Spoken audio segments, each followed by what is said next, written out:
আসসালামু আলাইকুম। আমাদের জীবনটা অনেকটা জোয়ার ভাটার মতো। কখনো আমরা খুশিতে আত্মহারা হই, আবার কখনো বিপদের মেঘ আমাদের চারপাশ অন্ধকার করে দেয়। আমরা তখন হতাশ হয়ে পড়ি, প্রশ্ন করি, আমার সাথেই কেন এমন হলো? আজকের ভিডিওতে আমরা জানব কেন আমাদের জীবনে পরীক্ষা আসে এবং কিভাবে সেই কঠিন সময়েও শান্ত থাকা যায়। পবিত্র কোরআনে আল্লাহ সুবহানাহু ওয়া তাআলা সূরা বাকারার ১৫৫ নম্বর আয়াতে স্পষ্ট বলেছেন, নিশ্চয়ই আমি তোমাদেরকে ভয়, ক্ষুধা এবং ধন সম্পদ, জীবন ও ফসলের ক্ষয়ক্ষতি দ্বারা পরীক্ষা করব। অর্থাৎ বিপদ আসা মানেই আল্লাহর গজব নয়, বরং এটি একটি পরীক্ষা। স্বর্ণকে যেমন আগুনে পুড়িয়ে খাঁটি করা হয়, মুমিনকেও তেমনি বিপদের আগুনে পুড়িয়ে তার গুনাহ মাফ করা হয় এবং তার ঈমানকে মজবুত করা হয়। আপনি এখন যে কষ্টের মধ্য দিয়ে যাচ্ছেন, হতে পারে এটাই আপনার জান্নাতে যাওয়ার সহজ পথ।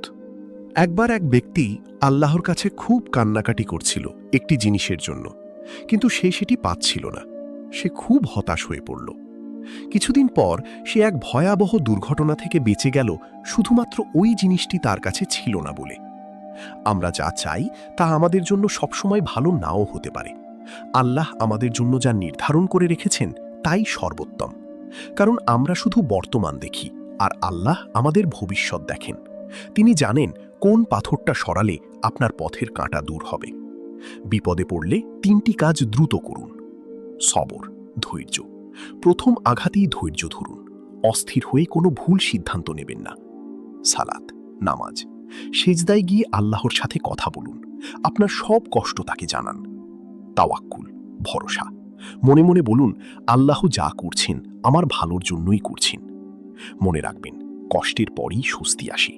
রাতের পরেই যেমন ভোরের সূর্য উঠে, আপনার জীবনের এই অন্ধকারও কেটে যাবে ইনশাআল্লাহ। তাই আসুন আমরা অভিযোগ করা বন্ধ করি এবং আল্লাহর কৃতজ্ঞতা আদায় করি। আল্লাহ আমাদের সবাইকে ধৈর্যশীল হওয়ার তৌফিক দান করুন। ভিডিওটি ভালো লাগলে শেয়ার করে অন্যদের মনে সাহস জোগাতে সাহায্য করুন। সুবহানাকা আল্লাহুম্মা ওয়া বিহামদিকা আশহাদু আল্লা ইলাহা ইল্লা আনতা আস্তাগফিরুকা ওয়া আতুবু ইলাইক। আসসালামু আলাইকুম।